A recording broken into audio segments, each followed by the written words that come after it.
ఏపీలో భారీగా 70,000 వాలంటీర్లు నియామకం. మరియు వాలంటీర్ల పోస్టుకి అప్లై చేసుకోవడానికి ఏ డాక్యుమెంట్స్ కావాలి, అసలు నియమ నిబంధనలు ఏంటి, రిక్రూట్మెంట్ ఎలా చేస్తారు అనే విషయాన్ని మనం ఇప్పుడు ఇక్కడ పూర్తిగా ఈ వీడియోలో చూద్దాం.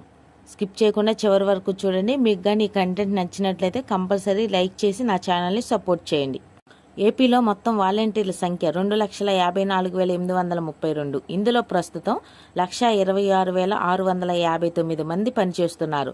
2004 సాధారణ ఎన్నికల నందు 1,80,000 మంది వాలంటీర్లు రాజీనామా చేయడం జరిగింది. కావున భారీగా వాలంటీర్ల పోస్టులు ఆంధ్రప్రదేశ్లో ఖాళీగా ఉన్నాయి. వాటిని భర్తీ చేయడంకు నూతన ప్రభుత్వం నోటిఫికేషన్ విడుదల చేయనుంది. ఈ వాలంటీర్ రిక్రూట్మెంట్ 2024 ఎలిజిబిలిటీస్.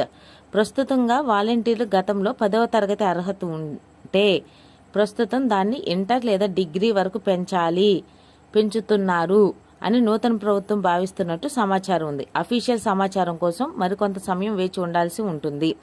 ఈ వాలంటరీ రిక్రూట్మెంట్ 2024లో శాలరీ విషయానికి వస్తే గత ప్రభుత్వంలో వాలంటీర్ ఉద్యోగానికి 5,000 రూపాయలు జీతం చెల్లించేవారు.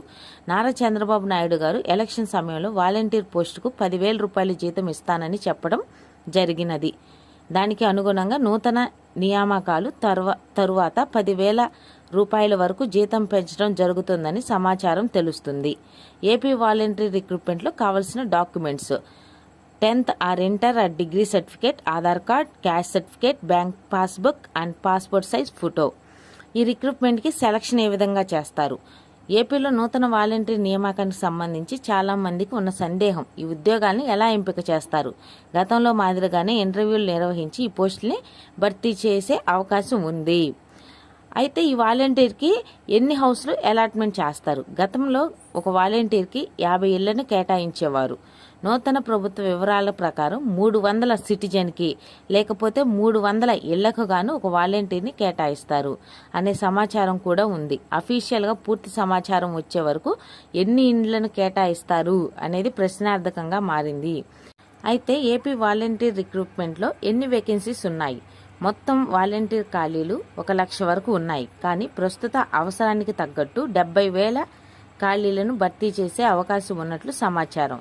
పూర్తి వివరాల కోసం మరికొన్ని రోజులు వేచి ఉండాల్సిందే. అయితే గతంలో వాలంటీర్స్ వర్క్ అయితే వారానికి 3 రోజులు మాత్రమే సచివాలయాన్ని సందర్శించి ఏదైనా పనులు ఉంటే చేసేవారు. నూతన నియామక నిబంధనలు మారే అవకాశం ఉన్నట్లు తెలుస్తుంది. ప్రతిరోజు సచివాలయం లేదా మండల ఆఫీస్ నందు నిర్వహించే మీటింగులకు హాజరవ్వాల్సి ఉంటుంది. వాళ్లకు కేటాయించిన ఇళ్లకు సంబంధించిన పనిని సక్రమంగా నిర్వహిస్తూ పనిచేయాల్సి ఉంటుంది. అయితే ఈ వాలంటీర్ ఉద్యోగులకు మనం ఆన్లైన్లో మాత్రమే దరఖాస్తులు సమర్పించడానికి అవకాశం ఉంటుంది. కావున దీనికి సంబంధించిన అఫీషియల్ నోటిఫికేషన్ అండ్ లింక్ వచ్చే వరకు అందరూ పూర్తిగా వేచి ఉండాల్సిందే. అప్పటి వరకు ఇది మేబీ జూలై మొదటి వారం లేకపోతే 2వ వారంలో విడుదలయ్యే అవకాశం ఉన్నట్లు సమాచారం. అయితే ఈ సోషల్ మీడియాలో కానీ లేకపోతే కొన్ని వార్తాపత్రికల్లో కానీ వాలంటీర్లపై అనేక కథనాలు వచ్చుచుండగా అవేవి నమ్మవద్దు. పూర్తిగా అఫీషియల్గా నోటిఫికేషన్ వచ్చి దాని గురించి అనౌన్స్మెంట్ ఇచ్చినప్పుడు మాత్రమే ప్రతి ఒక్కరూ వచ్చే న్యూస్ని నమ్మాలని ఈ వీడియో ద్వారా నేను ప్రతి ఒక్కరికి తెలియజేస్తున్నాను.